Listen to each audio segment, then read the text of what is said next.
Welcome to Nerds at Church, a queer feminist podcast diving deep into faith, nerdery, and the Bible. I'm Pastor Emily, and I use pronouns like they, them, theirs. And I'm Pastor Kay, and my pronouns are she, her. In this episode, we'll discuss our solar system. Woohoo! It's finally here. Yeah, I'm glad the solar system exists. Otherwise, we wouldn't. Might not exist.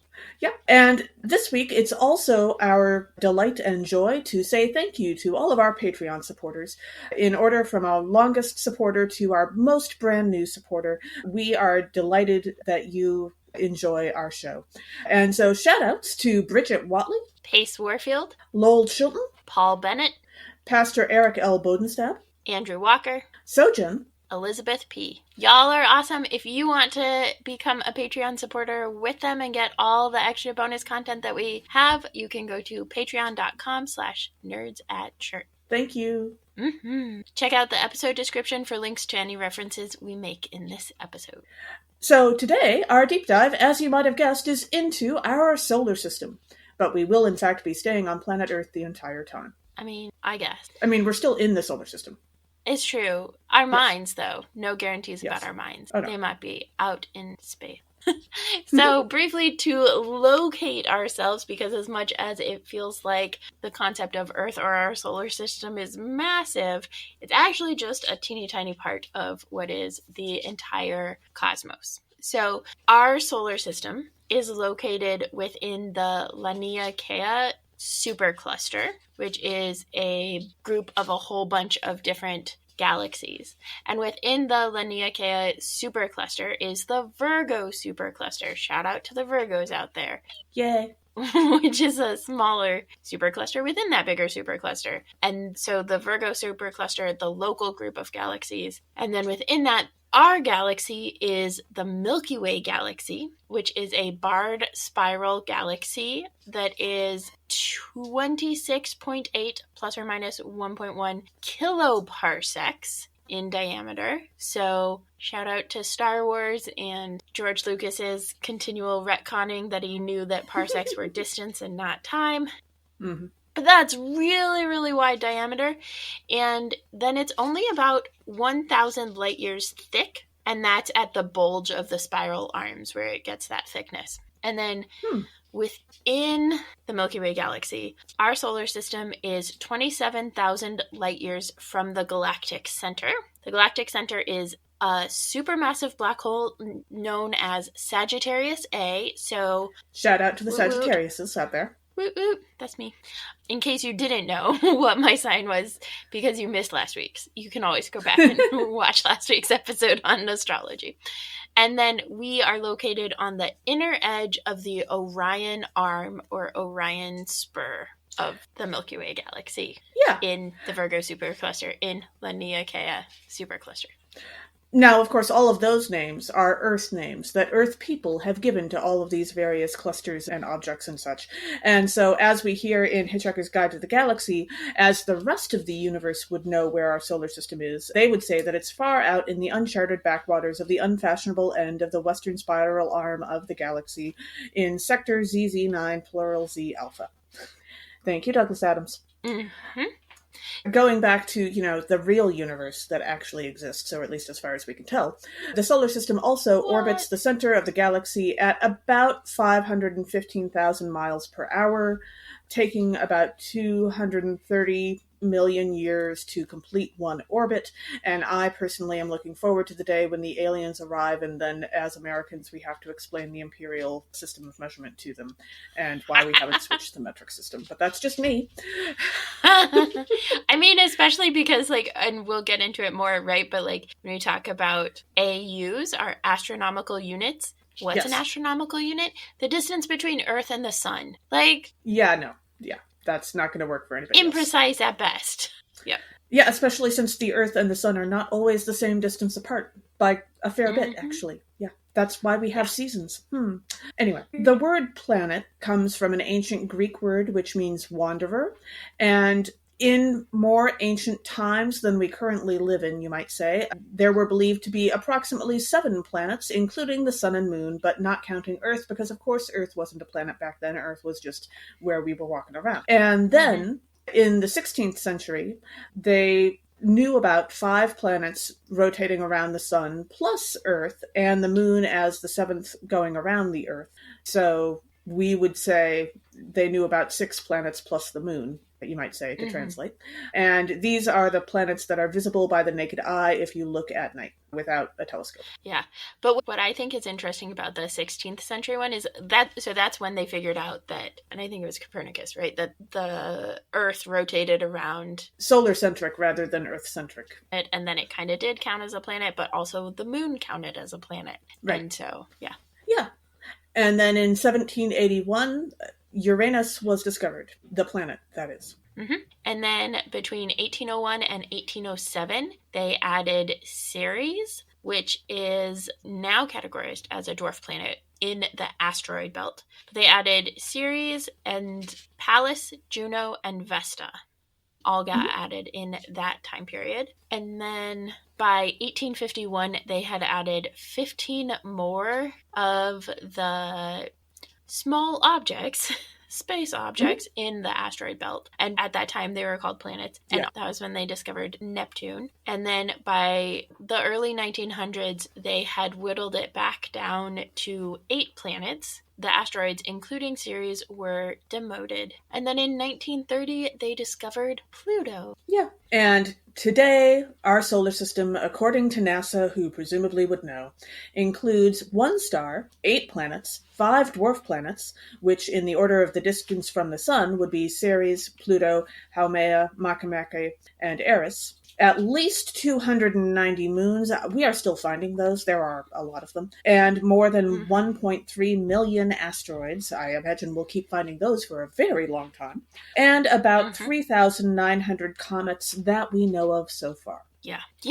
Just a few things. Yeah. So also, there's different mnemonic devices that we have created in our culture, particularly in English in the United States, to remember the order of the planets. And okay, I'm not sure how you learned the planets. I learned them with my very educated mother, just served us 9 pizzas. Yes, me too. Yep. Which gets a little tricky nowadays. So I did a fair amount of reading of How I Killed Pluto and Why It Had It Coming by Mike Brown, who his name will pop up a few times in this episode. I am not done with the book yet because it's, 400 pages long, but I have read a surprisingly large amount in the last 36 hours. And he grew up with, for the mnemonic device, Martha visits every Monday and just stays until noon, period. Which I think is really interesting because there's an and in there that fits perfectly with asteroids. Oh, nice. And period is this other thing, kind of like the sentence. You can drop it. Period. Yeah. And that was before we had demoted Pluto or anything. So I just thought that was an interesting way of doing the mnemonic device, and I actually really like that as a mnemonic device. So I think someday, if I am ever teaching young people mnemonic devices for the planets, that's the one that I will probably teach. Yeah. And our days of the week are actually named after the planets. And, well, the understanding of planets that we had at the time. So we get Sun Day. So back when we thought about the sun as a planet, it's Sun Day. And then Mercury is connected to the Germanic Grim Reaper, or carrier of the dead, Woden, for Wednesday. So the easiest ones were Sunday, Monday, and Saturday, right? Because Monday, Moon Day, Saturday, Saturn Day. But the other ones were other gods that were connected to these Roman gods who the planets are named after. So Mercury, Woden. Venus is connected to Friday because of Frigga, the Norse goddess of married love. And Mars is connected to Tuesday because of Tu, the ancient Germanic god of war. And Jupiter is connected to Thursday because of Thor, the Norse god of thunder. Yeah. So that was just an interesting, Sure. Okay. So we are talking about the solar system today, but we are focusing on the planets rather than the sun. So obviously at the center of our solar system is the sun. Honestly, we could do a whole episode on the sun. We forgot to plan for that, so we're not this season. Yeah, but we kind of touch on it in our next episode a little bit when we talk about astrophysics. And also, if you really want us to do an episode on the sun, let us know through Blue Sky, Facebook, or various other social media aspects, and maybe we'll do it as a Patreon thing. It's true. We could always dive into the sun. But not the literally, dangerous way. because we don't want to die. Yeah. We're not doing a sunshine. Because even at nighttime, it's still very warm there. And so... As we dive into the rest of the solar system, let's start in the middle and work our way out. We'll start with the inner rocky and terrestrial planets, which begins with Mercury, which is the closest planet to the sun. It is visible in the early evening or early morning, and when you look for it in the sky, it is fairly small, so you do have to look pretty carefully. Mm-hmm. It is slightly larger than our moon, and there are a ton of craters on it, as we've been able to see through telescopes and such. Be very careful looking at Mercury through a telescope if you do, because again, it's very close to the sun. Don't burn your eyes. That would be bad. It has 88 Earth days in its year. That's how long it takes to do a full orbit of the sun.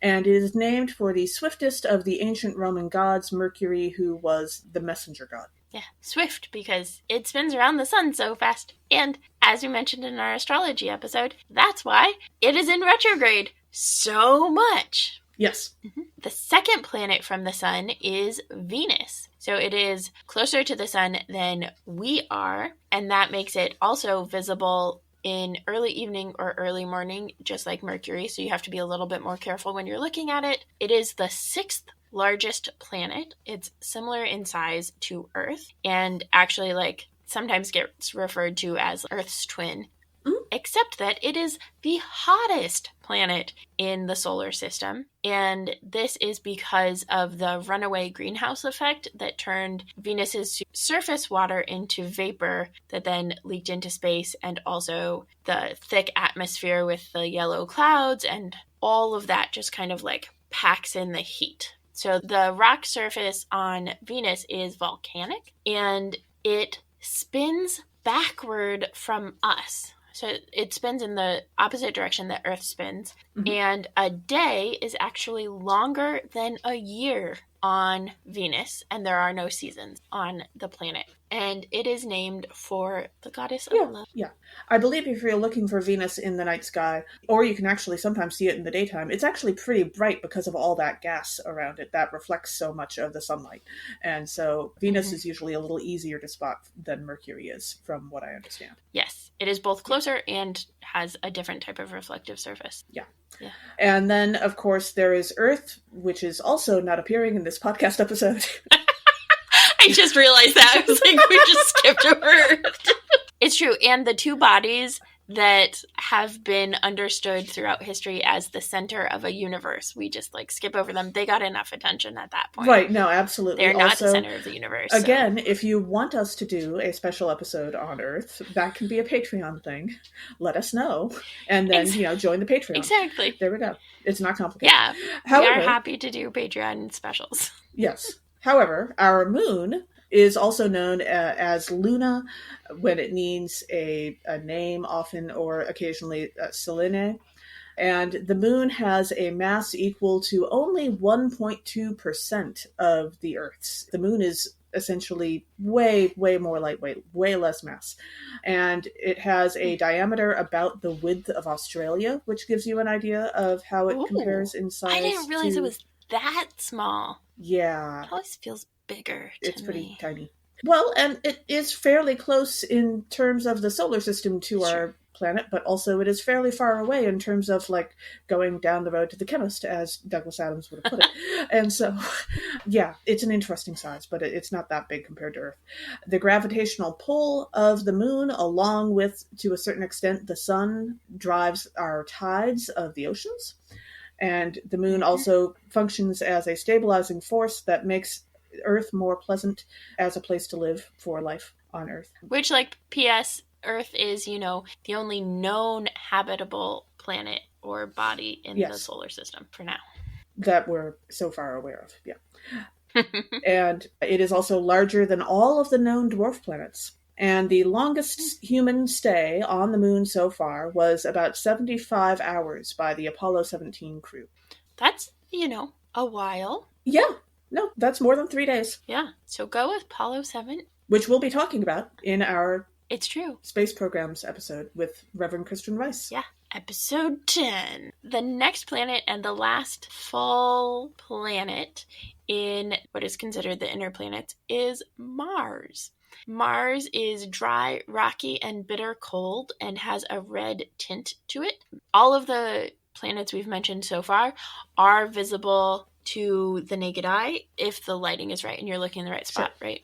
Can we talk about that red thing for just a moment? Because my understanding is that Mars is known for its red tint. It looks red from Earth if you're looking into the sky. But my understanding is that the photos that we get from the Mars rovers and such, often when we see those photos, they have been slightly altered to look more red than they actually are. Because if you're taking a photo inside of Mars's atmosphere of the ground, it's not as red as we tend to think of Mars being. I believe it might be the atmosphere of Mars that adds to the red tint that we tend to think of. And so astronomers and people who study Mars who don't want the public to get angry with them have actually altered those photos somewhat to make them more red so that they don't have to have that conversation. Interesting. The redness comes from the iron that has been oxidized, iron oxide. Yes. On Mars. And my understanding is that if you're standing on the surface of Mars, it is still somewhat red. It's just not as red as most of the pictures we're used to seeing. Yeah. Apparently, if you're on Mars, the sky looks kind of like pinkish orange. Cool. So says Cool Cosmos from Caltech.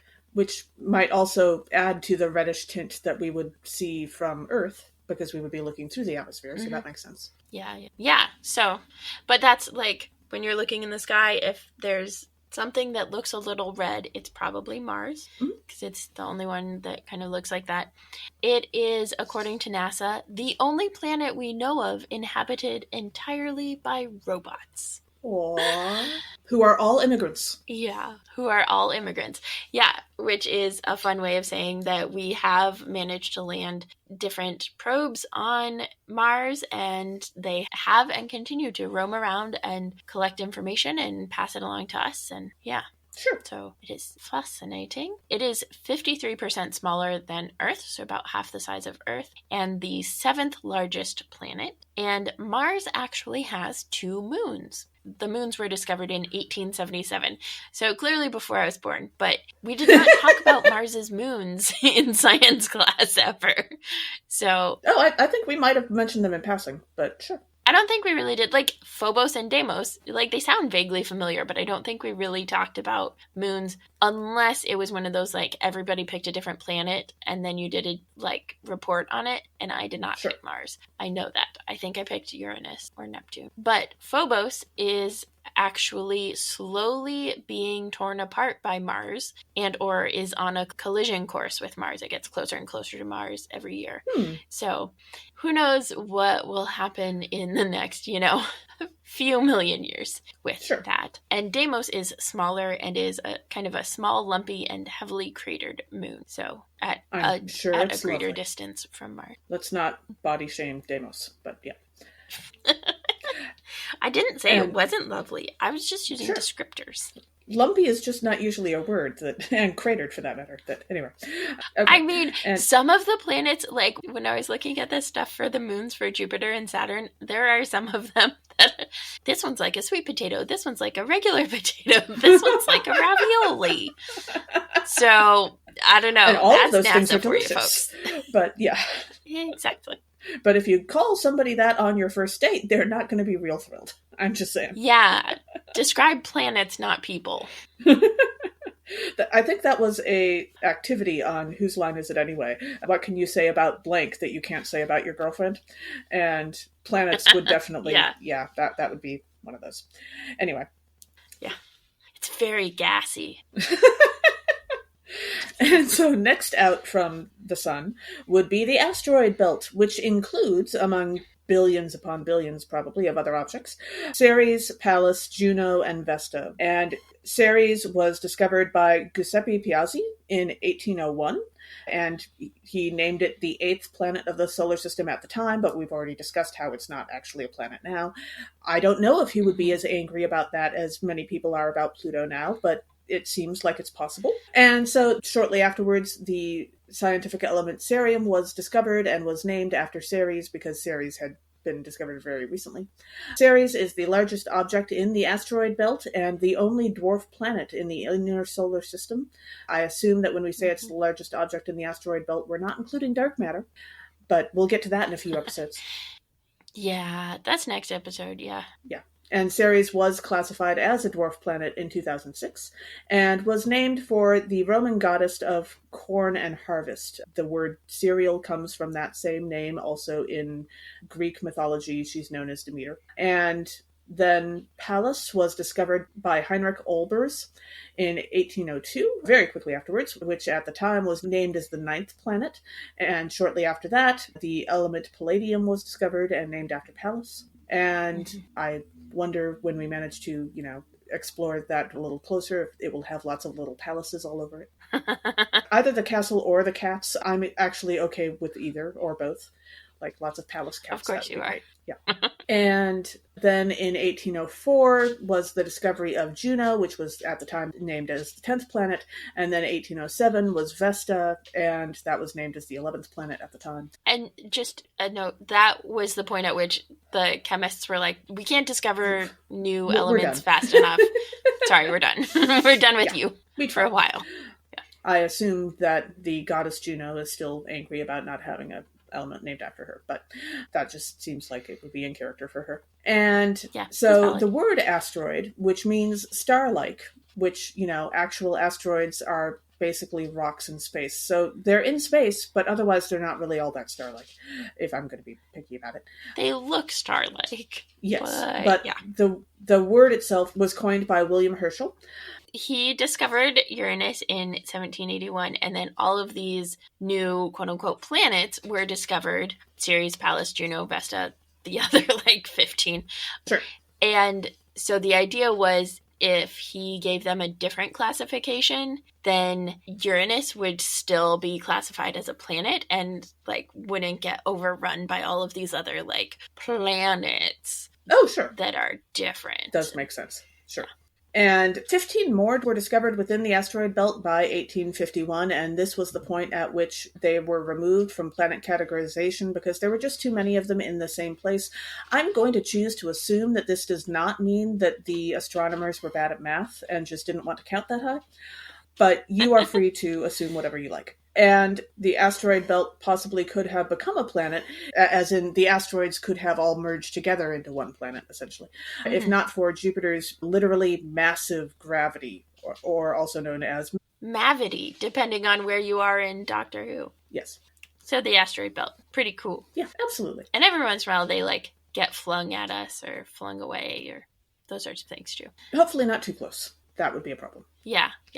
And then we get to the outer planets, which are the gas giants, Jupiter and Saturn, and the ice giants, Uranus and Neptune. And I, growing up, just knew of them all as gas giants. So I went really deep into NASA's website because it's not obvious in preparation for this episode, and it was delightful. And I was up way too late last night. Anyway. That sounds wonderful. Also, I have to say that the whole gas giants versus ice giants thing makes them sound like, monsters from Marvel Comics. But I don't know what the gas giants would look like, and I don't want to know either. But yeah. Right? Yeah. So many options there. Mm-hmm.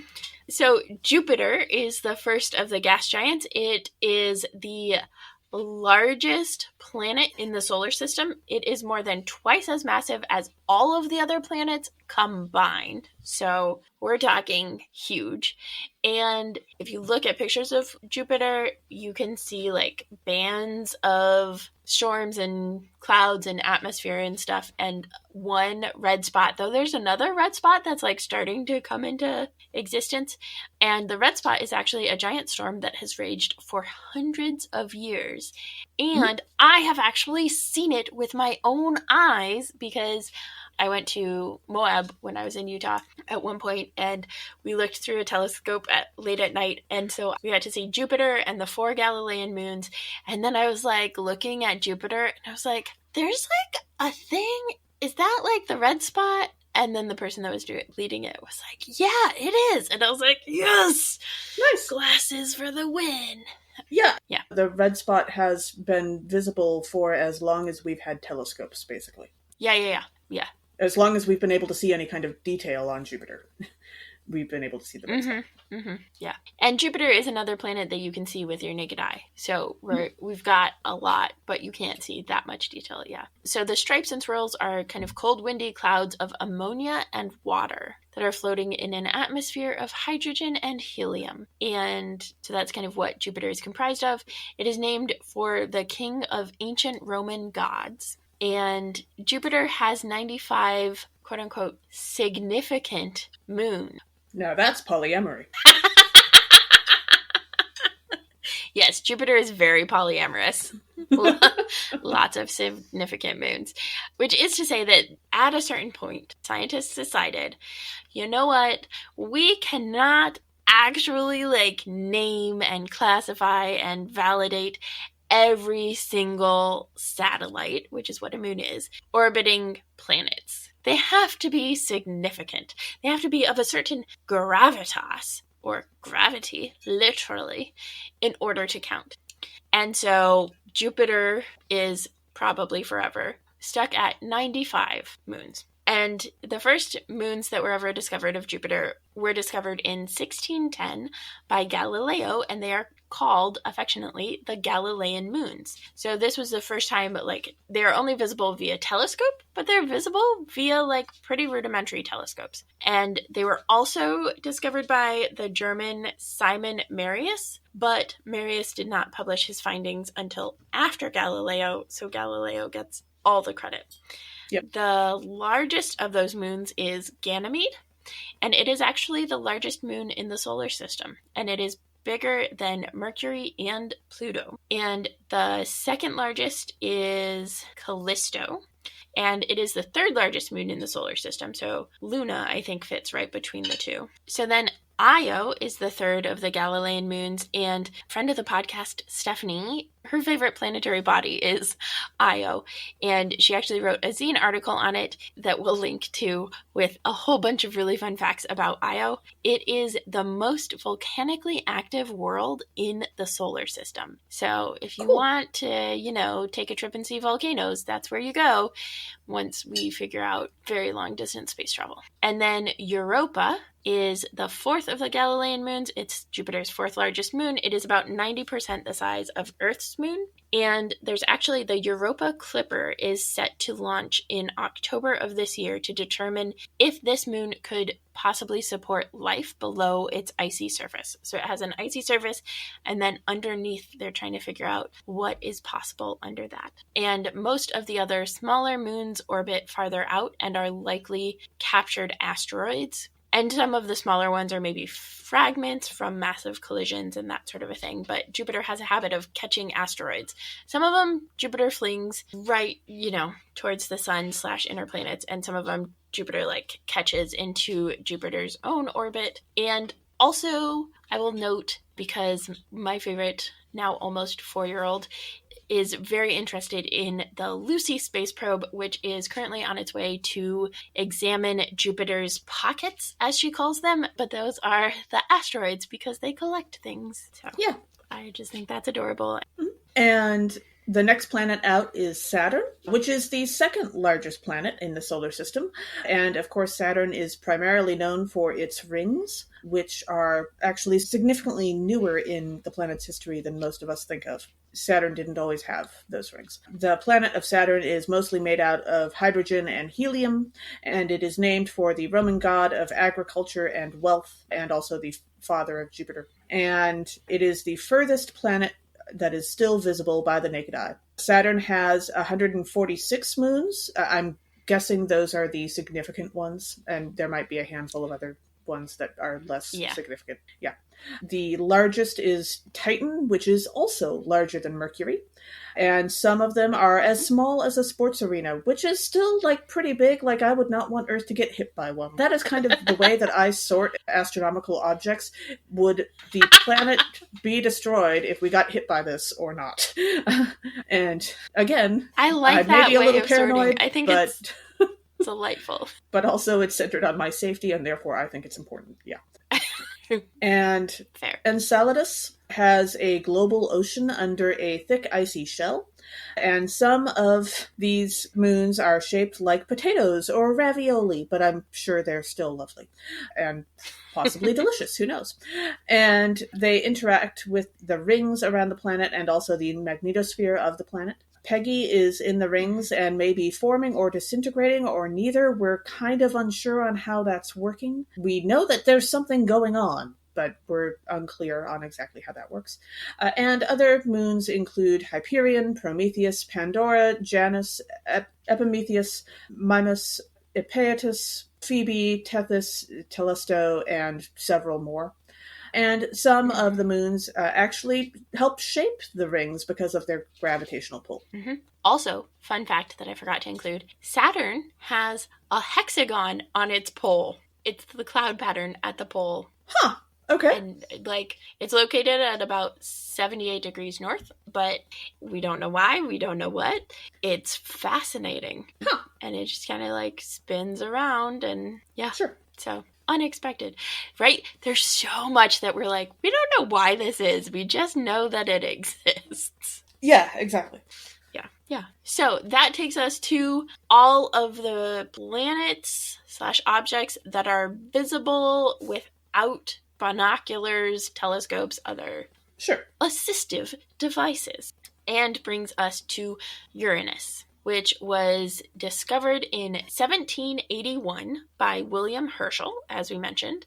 And it is the 7th planet. And uranium, which was discovered just 7 years later in 1788, is named after Uranus. And Uranus is visible by telescope, and it's kind of like a faint green color. And it is the 3rd largest planet in the solar system. It is one of the ice giants, so it is cold and windy, and it has some faint rings. But Uranus rotates at nearly a 90-degree angle from the plane of orbit that the rest of us have. So it kind of, when we look at it and think about it, it appears to spin on its side. And the faint green color, the blue-green color, is from all of the methane in its atmosphere that absorbs the red and then kind of bounces back the blue and the green. Mm-hmm. And the atmosphere is mostly hydrogen and helium with large amounts of water, ammonia, and methane. And Uranus is named for the Greek god of the sky, who is father of Kronos or Saturn in Roman mythology. And Uranus has 27 moons. The 5 major moons are Miranda, Ariel,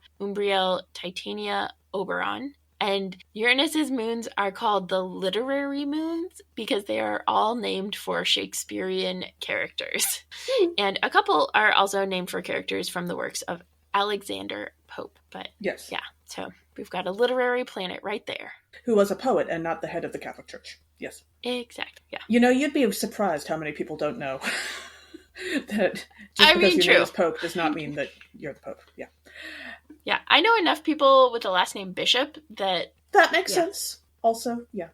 So, again, moving one planet further out in the solar system, we have Neptune, which was found by Johann Galle because of mathematical predictions by Urbain Le Verrier in 1846. And the element neptunium was found shortly afterwards. This is the first planet located through mathematical calculations. They took a look at the way things were moving in the sky, they did the math about the gravity, and they found it.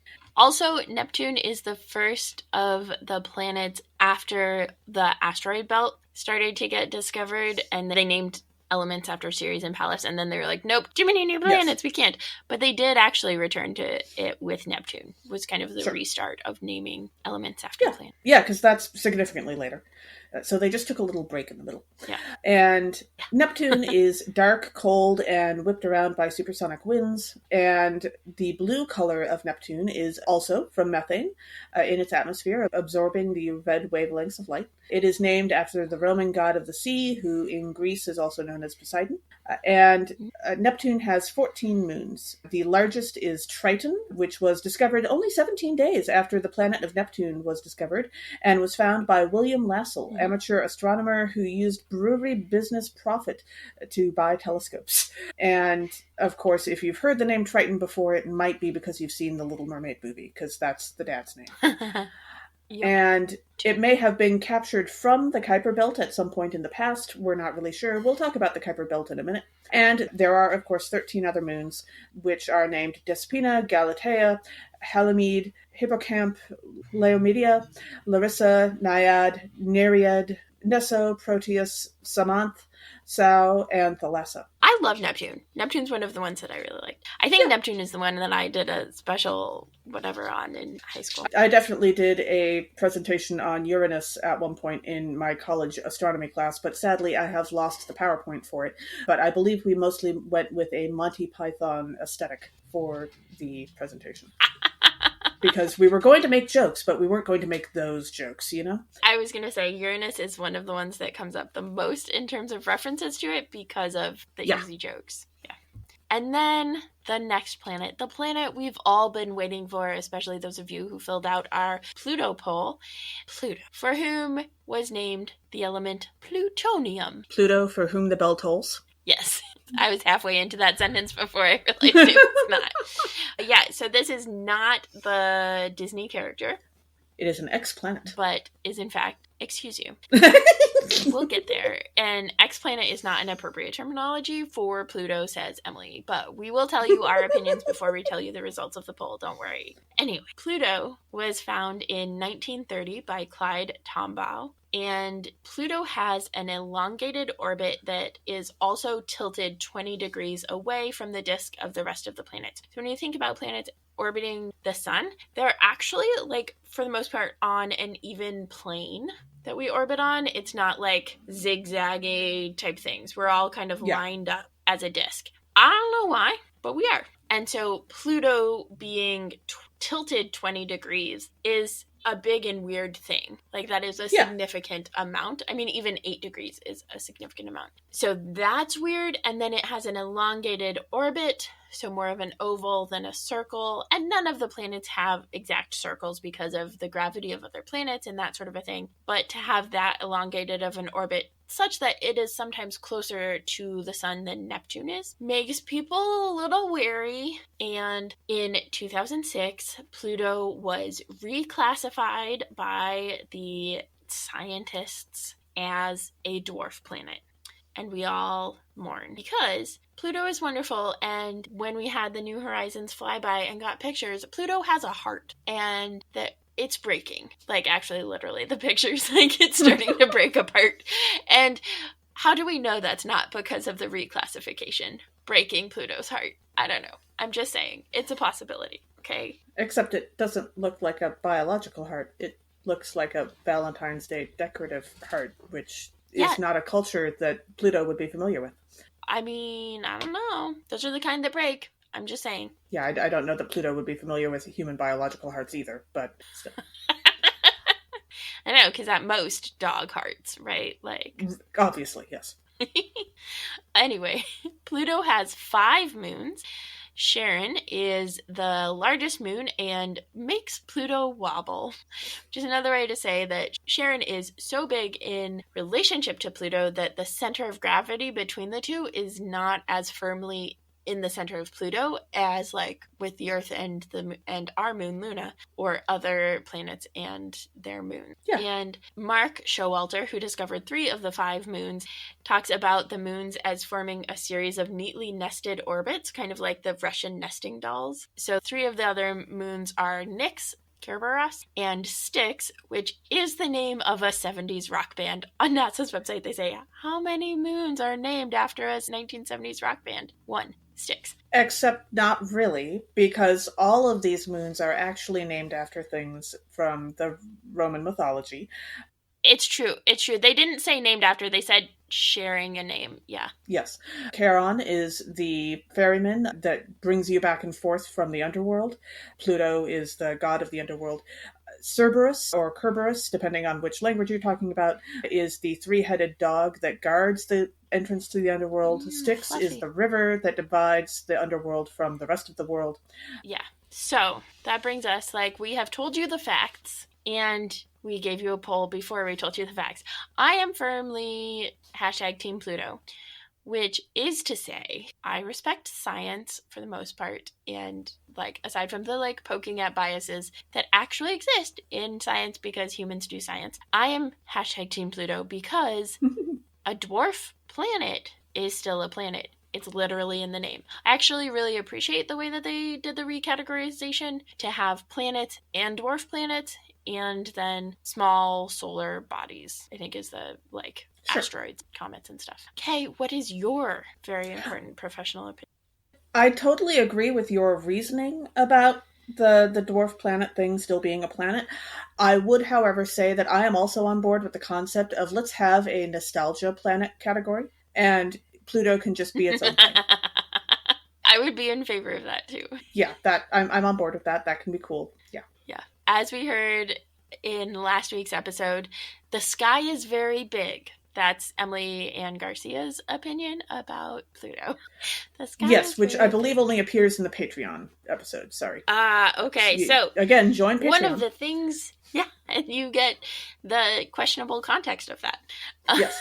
So in our Pluto poll, which was very important, very official, very scientific, not at all. It was only on social media. It's fine. 22 people responded, which is like pretty good for us because I don't know if you all know, but you probably do.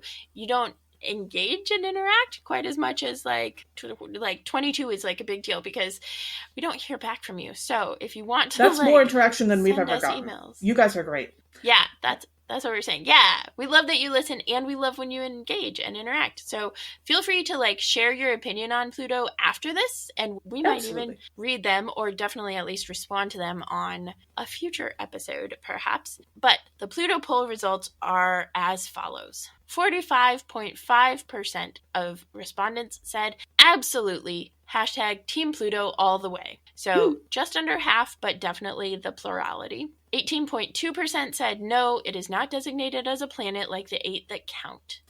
And then 13.6% said only if you also include Sharon, which I accidentally miswrote that option, but like, sweet, we can count them. They can be a binary planetary arrangement. Sure. It's fine.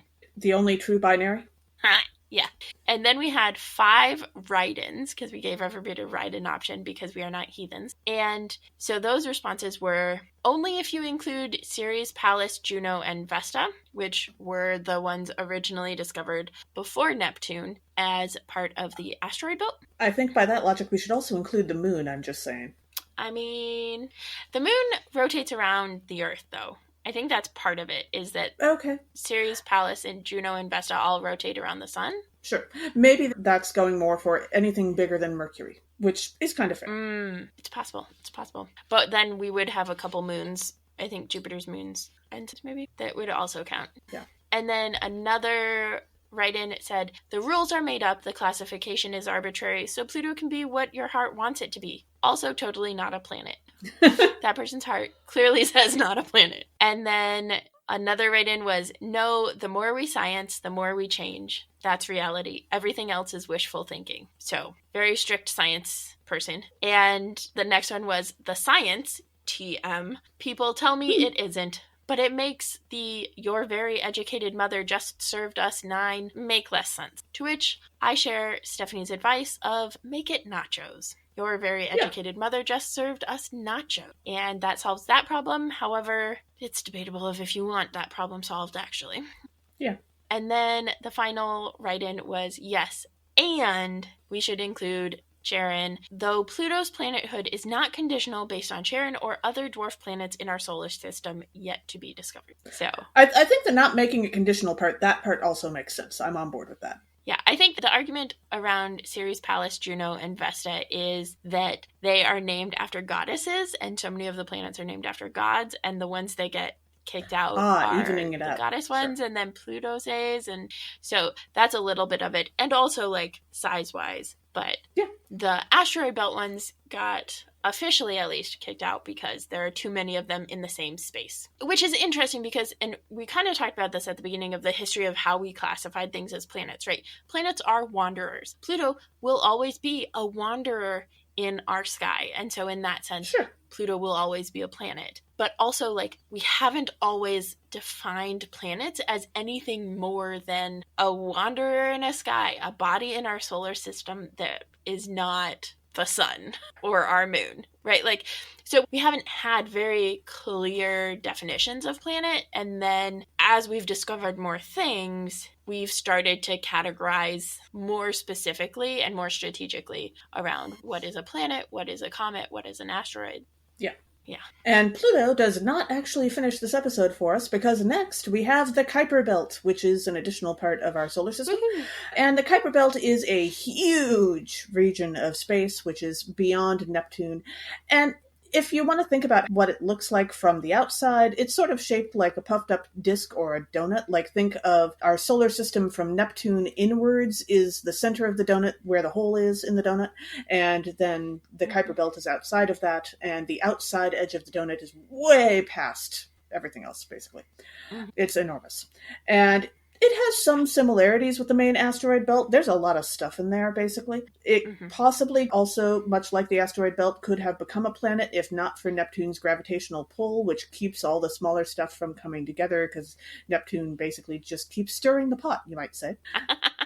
There are more than 2,000 Kuiper Belt objects that have been cataloged, but there are probably at least hundreds of thousands of them, and it's gonna be a while before we manage to find them all. We need some better abilities to see out that far, basically. And the Kuiper Belt is slowly eroding itself away and has gone from being about 7 to 10 times the mass of the Earth in terms of the amount of stuff that's in there, to only being 10% of the mass of the Earth already. So that took a while. Like, that wasn't, just in the last couple hundred years. But still, that's a big change. Pluto, Eris, Haumea, Quorar, and Makemake are Kuiper Belt objects that have moons. Haumea is about the size of Pluto, but it is a very oval shape to it, instead of being more circular that we tend to think of as planets, because of its extremely fast rotation. It rotates once every 4 hours. It was discovered about 2003, 2004, and it was named after the Hawaiian goddess of fertility. Haumea has 2 moons, Namaka, which is the inner moon, and Haiaka, which is the outer moon, and they were discovered in 2005, and they were named for the daughters of Haumea.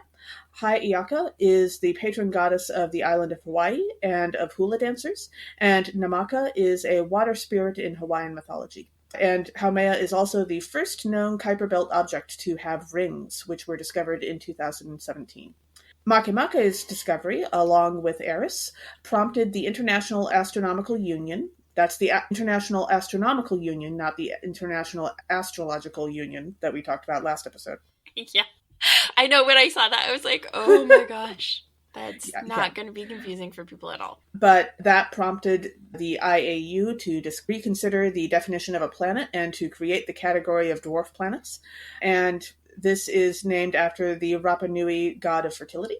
Eris was originally thought to be bigger than Pluto, actually, prompting the reclassification and new categorization of dwarf planets. It was originally discovered in 2005 from data that had been obtained in 2003 from Mike Brown and Chad Trujillo and David Rabinowitz. It was originally nicknamed Xena and called the 10th planet, with a tiny moon that was nicknamed Gabriella because these folks had watched Xena Warrior Princess and wanted to name the moon after Xena's sidekick / partner. Gabrielle was pretty awesome. It was renamed by the IAU with classification as a dwarf planet and was then named after the Greek goddess of discord, and the moon Dysnomia after the demon goddess of lawlessness, the daughter of Eris. And then we have Quorar, which is also known as 50,000 Quorar, is a ringed dwarf planet with 1 moon, known as Waywat, and it was first observed in 2002, and the moon was first observed in 2007 by Mike Brown and Chad Trujillo again.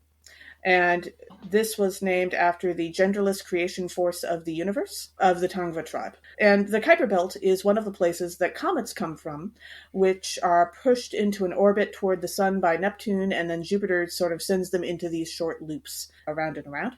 and it was named for Kuiper, but he had just speculated on objects beyond Pluto back in 1951 and didn't actually find it himself. And the second object of the Kuiper belt was not found until 1992, so this is super recent. Yeah, yep. And then you think we're done, but we're not. There's more. Even out beyond the Kuiper belt is the Oort cloud.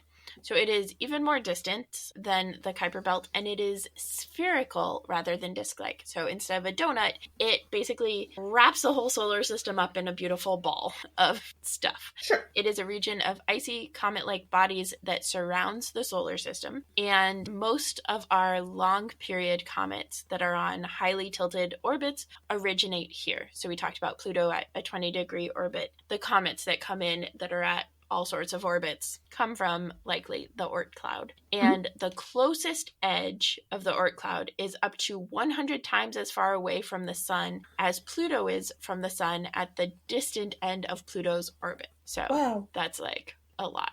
And Pluto is 500 times as far away as Earth.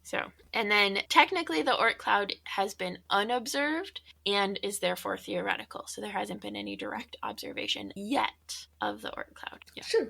So a lot of this comes from NASA's website. So if you are curious, they have really great, really accessible website for learning about all sorts of things about our solar system. And so the whole thing with the significant moons versus insignificant moons, scientists have gotten very good over time at spotting tiny moons orbiting distant giant planets. So many tiny moons have been found that the International Astronomical Union, which governs official names of planets and moons, will no longer name the smallest moons unless they're of quote-unquote significant scientific interest. There are likely thousands more moons awaiting discovery in our solar system, whether or not they receive name. And then another question that I think is just an interesting one to ask is, how far have spacecraft gone? So we know that the Parker space probe is currently circling the sun and is the closest to the sun that we've ever gotten a space probe, but the farthest out is a different question. So Voyager 1 made it out of the solar system in 2012, and Voyager 2 was not far behind it in 2018. They were launched in 1977, and they are both still in communication with Earth. So we're still receiving data and news from them, albeit a bit slowly. And then New Horizons, which showed us Pluto's heart, is kind of the next one out there, and it is currently exploring the Kuiper belt. So it is still active and doing its mission stuff. Eventually it will leave the Kuiper belt, but that has not happened yet. And then Pioneer 10 and Pioneer 11 are older spacecraft, and they will ultimately travel silently among the stars, vaguely toward the galactic core, but their power supplies were used up decades ago, so we're not hearing from them at all.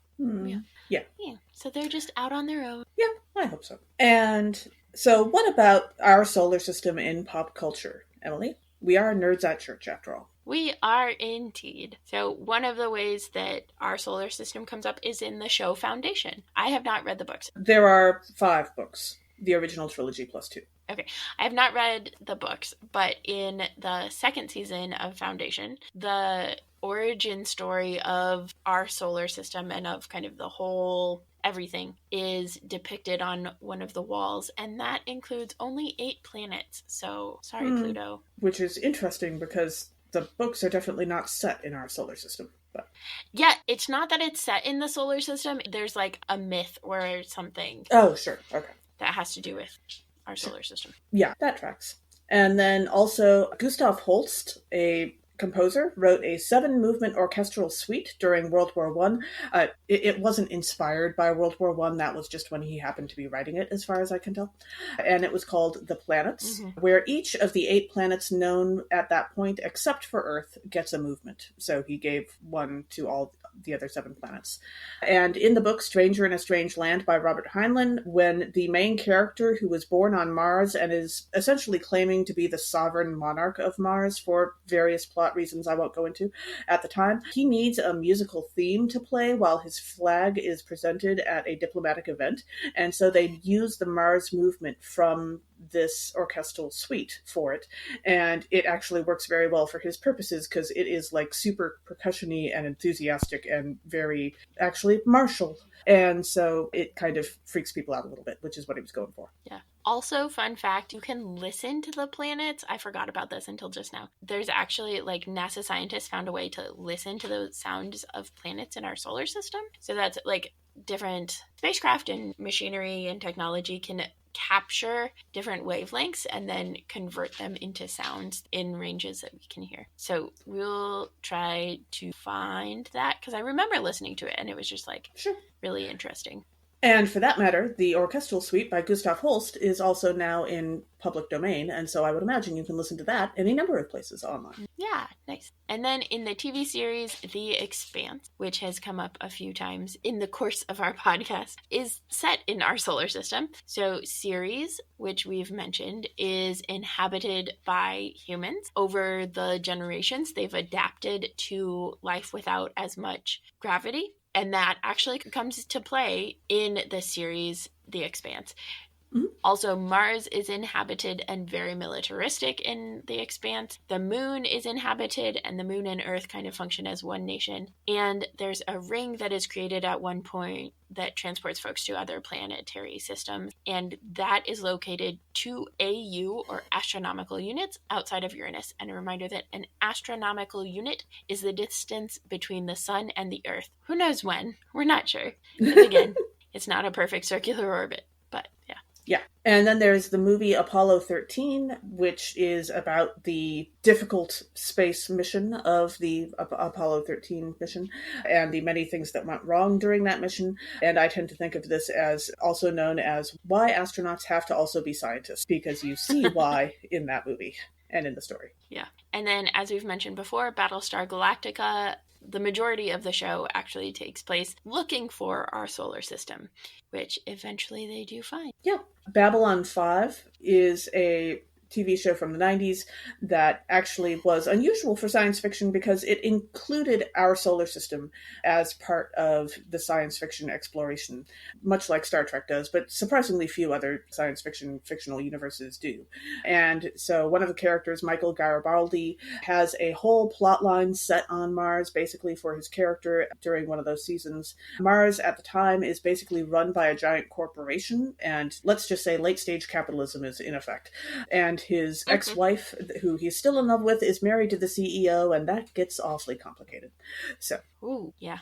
Also, Interstellar, which actually a lot of it takes place outside of our solar system, but it starts and ends within our solar system, and many people are alive and in our solar system throughout. And it starts on Earth and ends in orbit around Jupiter. Yeah. The Martian is a book about a astronaut who gets accidentally left behind on Mars and then has to keep himself alive for long enough to get rescued. It is a impressively fast read and a great example of why, if I'm ever going into space, I want to go with professionals who actually know what they're doing. Dang it. Like, that's not paranoia, that's just common sense. So It's true. And I really liked the movie too. I have heard great things. I have not seen it. Yeah. And of course, Doctor Who. How do we talk about it without talking about the fact that it does frequently take place in our solar system? Yeah. And in fact, even though Neptune is the farthest planet from our sun, it is a frequent stop in pop culture fiction. And so that's where one of the Doctor Who episodes from the 12th Doctor, Capaldi, and Clara Oswald, Jenna Coleman, the episode Sleep No More, takes place actually on a space station orbiting Neptune. Yeah. And I believe Clara and Capaldi also had a episode that was set in part on the moon, which was then discovered to be an egg of a giant astronomical creature that they were unclear on how that worked. Yes, that sounds right. And there have been quite a few episodes involving moons and the beginning of Christopher Eccleston and Rose Tyler. Sure. Has to do with like the end of Earth. So, yeah. And then there's also the book The Moon is a Harsh Mistress, which is set, as you might imagine, on the moon, which is by Robert Heinlein. And that is essentially a guide on how to organize either a rebellion or a strike or both, depending on how you think of it, because of the complicated political situation, while on the moon. And it goes into quite a few of the specific nitty-gritty adaptations that humans had to make in order to live on them, which was super interesting.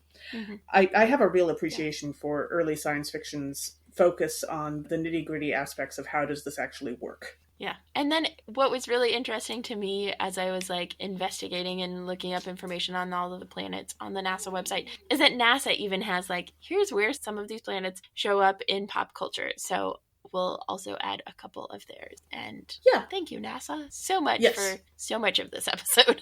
We love you, NASA. So for Jupiter in pop culture, they would tell us that the biggest planet in our solar system has a large presence in pop culture, including many movies, TV shows, video games, and comics. Jupiter and its moons were notable destinations in the Expanse series, while various Jovian moons provide settings for Cloud Atlas, Futurama, Power Rangers, and Halo, among many others. In the movie Men in Black, when Agent J, played by Will Smith, mentions he thought one of his childhood teachers was from Venus, Agent K, played by Tommy Lee Jones, replies that she is actually from one of Jupiter's moons. Outside of NASA, I would just like to personally point out that they did miss Jupiter ascending, and part of that movie happens on a station just inside the red spot on Jupiter. Yeah. And then in Neptune, we already mentioned the Doctor Who episode, but also Neptune served as the backdrop for the 1997 science fiction horror film Event Horizon. And in the cartoon series Futurama, the character Robot Santa Claus has his home base on Neptune's North Pole. And then Uranus is the source of, as NASA would tell us, more than a few jokes and witty or not so witty puns. The ice giant also has been a destination for fictional stories and on TV shows such as Doctor Who. The radioactive element uranium was named after Uranus when it was discovered in 1789, just 8 years after the planet was discovered. Thank you, NASA. Indeed. Thank you so much, NASA. And so we come to the time where we're like, okay, we learned lots of stuff, but what does it have to do with the Bible? Well, lots. First off, it is, in fact, hard to find planets in the Bible because a lot of times they're like, different cultures have understood planets to be deities. But if we're taking the original definition and interpretation of the word planet, it is a wanderer. And those are everywhere in the Bible. We're actually not going to talk about those, but I just thought that that was an interesting, like, okay, we don't think that planets are in the Bible, but there are wanderers all over the Bible. So, absolutely. Yay. Our first reading is from Genesis chapter 1, and you can include verses 14 to 15, but we're mostly looking at verses 16 through 19. We keep coming back to Genesis because it is so rich when it comes to the exploration of outer space. And so in Genesis 1, we read of God creating sun, moon, stars, and presumably planet.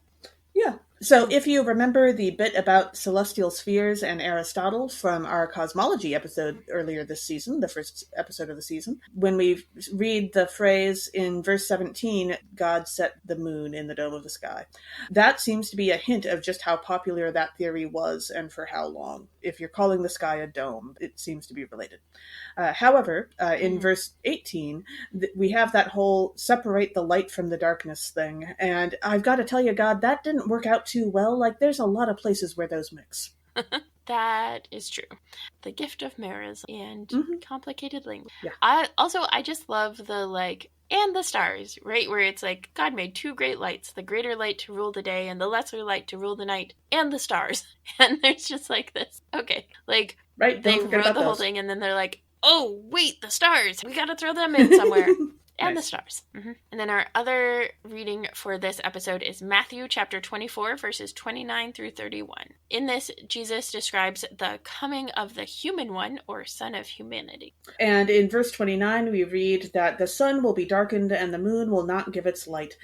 And I don't know that it occurred to me before, but I think this might be the description of an eclipse. It sounds like an eclipse to me, like the moon does not give light during an eclipse because it's literally dark because the sun is on the other side. And so the sun is dark too. Yeah, which, speaking of, there's an eclipse coming up. So let us know if you're going to go try and see the eclipse this year. Sure. I was looking at it and I didn't notice the eclipse part as much, but then the stars will fall from heaven. I was like, sure. So is this just like a Shooting meteor stars. shower? Yeah. Because that's how we experience meteor showers. Shooting stars, falling stars, all of them get categorized as like meteors. Yes. Yeah, I have to admit, every time someone brings up a meteor shower or shooting stars, I always immediately flash back to my most memorable stolen Christmas Eve children's sermon ever, where I was trying to talk about how during Silent Night with our candles, we were going to look like the night sky, and every candle would look like a star. And the important thing about stars is that they twinkle, but they don't move, so don't move your candle.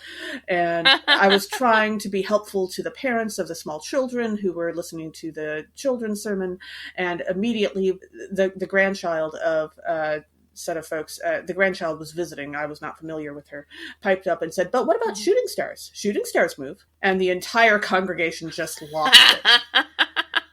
I don't think I had control over that service for the rest of the night. Like, that was just, it was gone. That was amazing. Yep. Also, if that kid happens to be listening to this right now, that was amazing, and I loved it. And also, it taught me a lot about what not to say during a children's sermon, so thank you. That's real. That's real. Uh-huh. And now for our Muppets moment. So, Emily, if the Muppets did a musical called Our Solar System, which song would be your favorite? I would probably have to go with a song like Pluto, we miss you. You are our friend. Something like that. Pluto, we miss Excellent. you. Sure. Pluto, we miss you sounds like a great song title, too. Yeah. Right? That's what I went with, and then I just was like, and my voice will make sounds. Sure. And the rest of it. I immediately thought of, I could totally see the Muppets having great fun jumping through the clouds on Jupiter. And so I think Jumping on Jupiter would be the song title, and then there would be a whole bit of the Muppets running around in the clouds on Jupiter and probably having a little trouble getting through the red spot. I think Animal would especially have a great time with that. I love that also, that it totally ignores the gravity reality that they would Get sink squished. and fly. Yes, but we know the Muppets. They're not going to do that. But if they have to have jetpacks, that's fine. But yeah. I love it. I love it. I was when you started talking about jumping on Jupiter, I was like, I mean the asteroid belt too. You could just do space hopping. Oh, hopping from one have to the a next. Sure. space hopping one that's just background one. So you get the asteroid belt, the Kuiper belt, the Oort cloud, but they're just space hopping, and so you have that as sure. Your transitional music. And the hops would be much, much longer in the Kuiper belt and the Oort cloud than they are in the asteroid belt. Exactly. Mm-hmm. I love the names of our songs. If any of our listeners want to make up songs with these titles or your own song, let us know, because this would be hilarious. I'm here for it. Yeah. Thank you, dear listeners, for joining us. Our theme music was by Rachel Meyer-Laughlin. Our Muppets music was by Brenda Boss, and our seasonal artwork was by Pace Warfield. Catch us next time when we'll dive into astrophysics with our special guest, Dr. Katie Mack. This podcast has been produced by us, Emily Ewing and Kay Rohloff. For more fun, check us out on Twitter, Facebook, and Blue Sky at Nerds at Church, or contact us at nerdsatchurch@gmail.com.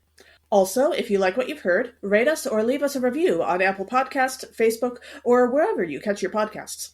If you want access to our uncut episodes, merch discounts, movie commentaries, and more, support us on Patreon at patreon.com/nerdsatchurch. Starting at just $5 per month, it's cheaper than buying yourself a planet, which if you want to explore that possibility, try John M. Ford's novel set in the original series of Star Trek universe called How Much for Just the Planet, which manages to be a musical in novel form. And it's hilarious. Ooh, nice. That sounds fantastic. Also, let us know on Blue Sky, Facebook, or Twitter which song would be your favorite in the Muppets musical, Our Solar System. As the ancient Christians said, Pax Vobiscum.